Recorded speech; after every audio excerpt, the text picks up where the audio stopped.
Pada bulan November lalu telah diadakan KTT G20 di Pulau Bali.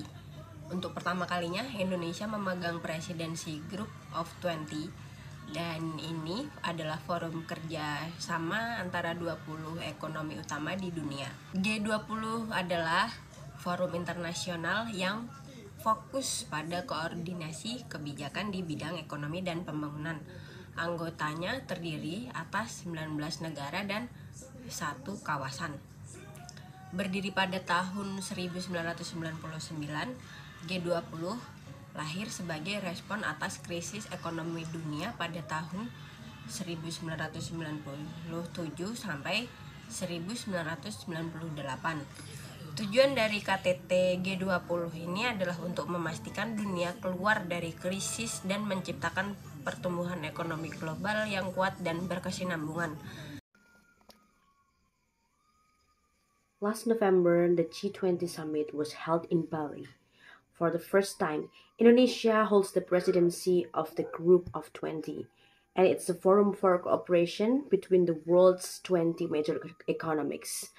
The G20 is an international forum focused on policy, coordination in the field of economics and development.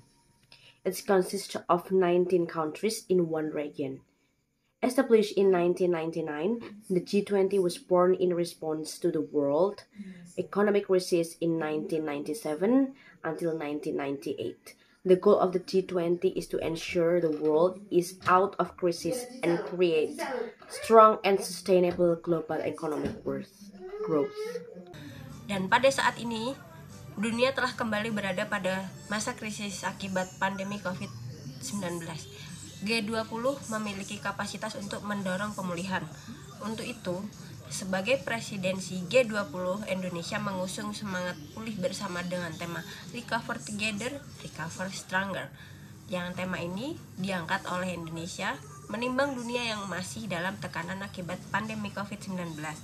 Memerlukan suatu upaya bersama dan inklusif dalam mencari jalan keluar atau solusi pemulihan dunia.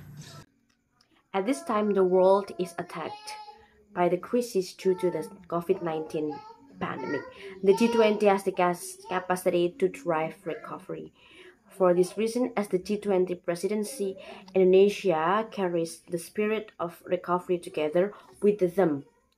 Recover together, recover stronger. This theme was raised by Indonesia, considering that the world is still under pressure due to the COVID-19 pandemic, requires a joint and inclusive effort in finding a way out for solution to the world recovery. Dan untuk mencapai target tersebut, Presidensi Indonesia fokus pada 3 sektor prioritas yang dinilai menjadi kunci bagi pemulihan yang kuat dan berkelanjutan, yaitu yang pertama adalah penguatan arsitektur kesehatan global. Berkaca dari pandemi yang saat ini masih berlangsung, arsitektur kesehatan global akan diperkuat. Hal ini dilakukan untuk mempersiapkan dunia agar dapat memiliki daya tanggap dan kapasitas yang lebih dalam menghadapi krisis kesehatan lain ke depannya. Kedua adalah transformasi digital.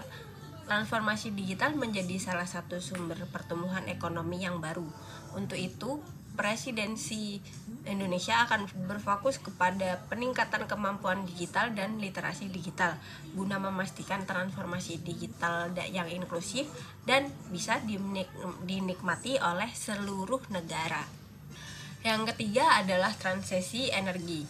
Guna memastikan masa depan yang berkelanjutan dan hijau, untuk menangani perubahan iklim secara nyata, Presidensi Indonesia mendorong transisi energi menuju energi baru dan terbarukan dengan mengedepankan keamanan energi, aksesibilitas, dan keterjangkauan.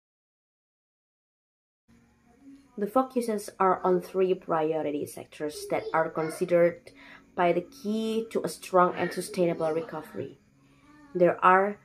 First is strengthening the global health formation. Reflecting on the current pandemic, global health formation will be strengthened. This is done to prepare the world have more responsiveness and capacity in the face of other health crises in the future. Second, digital transformation. Digital transformation is one of the new sources of economic growth. For this reason, the Indonesian presidency will focus on improving digital skills and digital literacy to ensure an inclusive digital transformation that can be enjoyed by all countries. Third, energy transition.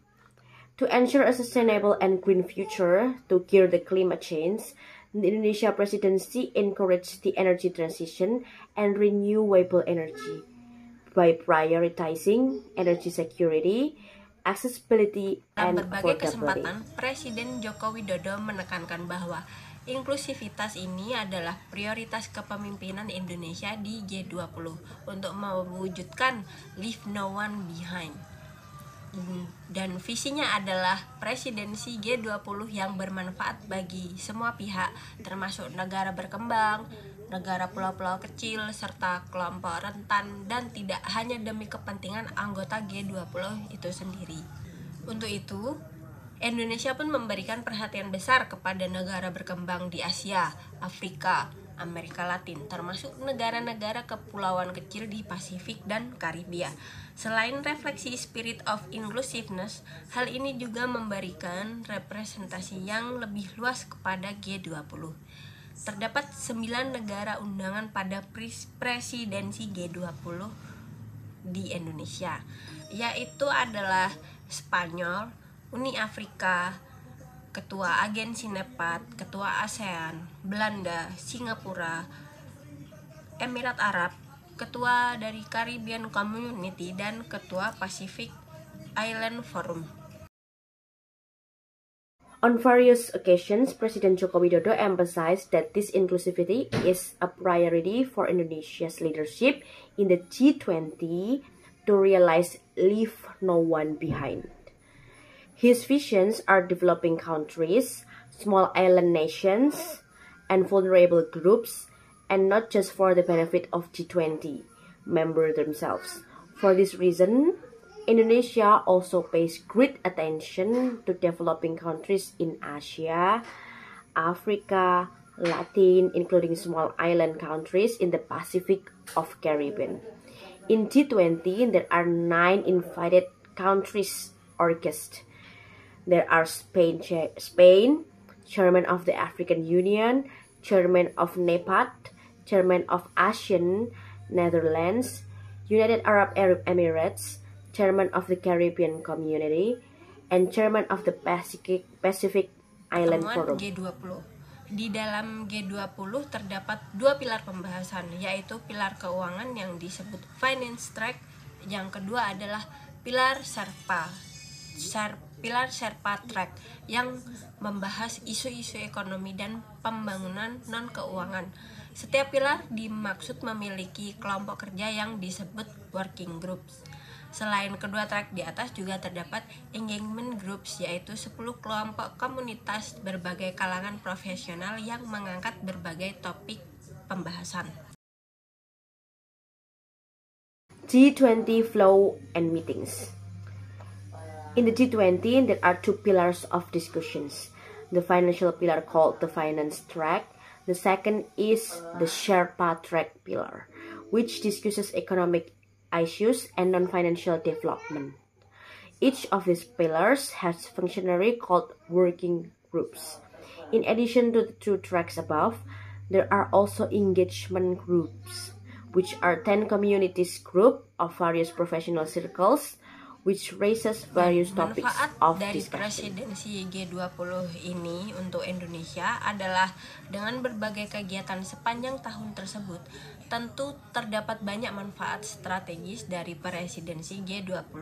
Potensi ini dapat diukur dari aspek ekonomi, politik luar negeri, maupun pembangunan sosial. Pertama, diharapkan presidensi G20 berdampak langsung bagi perekonomian melalui peningkatan penerimaan devisa negara.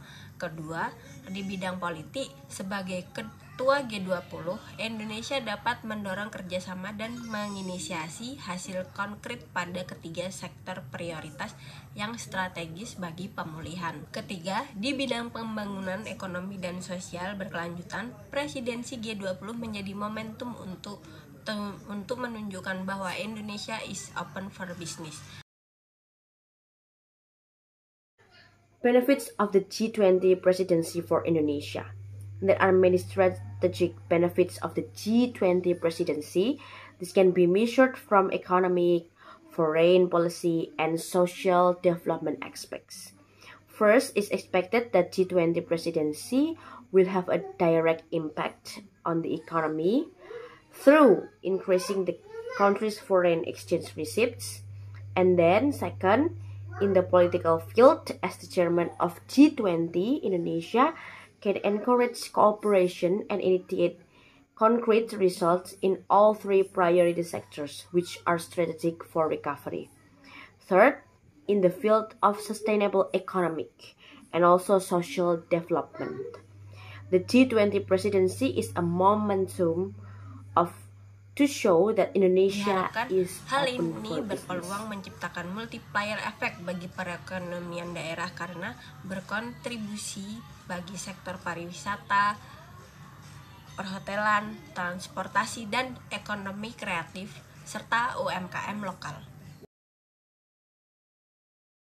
From the G20 presidency, it's hope Indonesia has opportunity to create a multiplier effect for the regional economy because it contributes to the tourism, hospitality, transportation, and creative economy sectors, as well as for the local business. Thank you.